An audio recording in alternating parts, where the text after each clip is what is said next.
Hey everybody, thank you for joining me today. Today we're going to talk about the second part of my review for the Fox Float X2.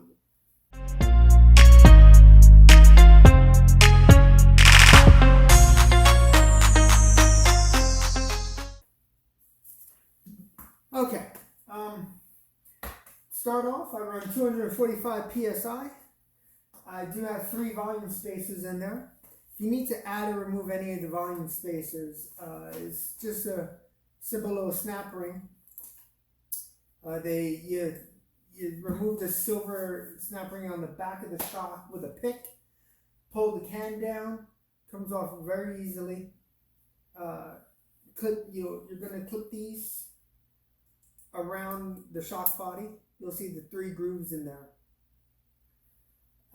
Pop the can back in, put the snap ring back in place, and you're good to go. Okay, so now that you know how to put in the spacers, after I did that, I refilled the can up to 245 PSI. Make sure I have the 3 volume spacers in there. You want to put the volume spacers in for progression. It's an coil shock. As you go through the travel, it gets harder and harder. It resists more of the force. In an air shock, you got to put in the spacers in order to get that same kind of feeling. Now, how do you want to get that progression? How do you want to get that feel of the coil without all the coil weight? You're going to save at least a pound, including the spring, on a coil shock compared to an air shock. If you want to change out the spring to get a different feel, it's like another $100 for the coil. For the air shock, you just allow some air.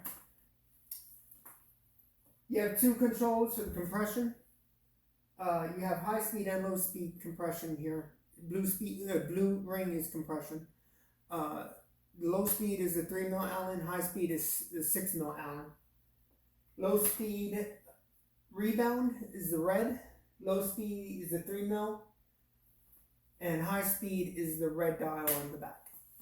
Now to adjust the shocks, what you want to do, you want to turn all the dials full counterclockwise. They do have a chart here. I'll put it up on the screen. And judging by your air, how much air pressure you have in the shock, is what the numbers you follow. Let's go over the settings I have for the shock. How do you determine your sag? Well, what you want to do is you want to put on all your gear.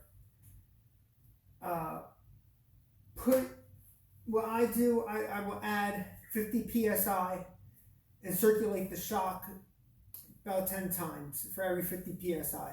That will fill the negative spring inside the shock. So you want to do that until when you sit on the bike, you get about 30% sag. How do you know when you're at 30% sag? When this O-ring is just about to the end of the reservoir, it's about 30%.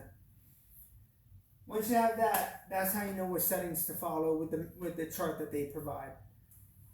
You have compression, 2 settings here. You have a 3 mil, which controls low speed compression, and a 6 mil, which controls high speed compression. Then you have a 3 mil Allen that controls low speed rebound, and you have a red tumbler back here that controls high speed rebound.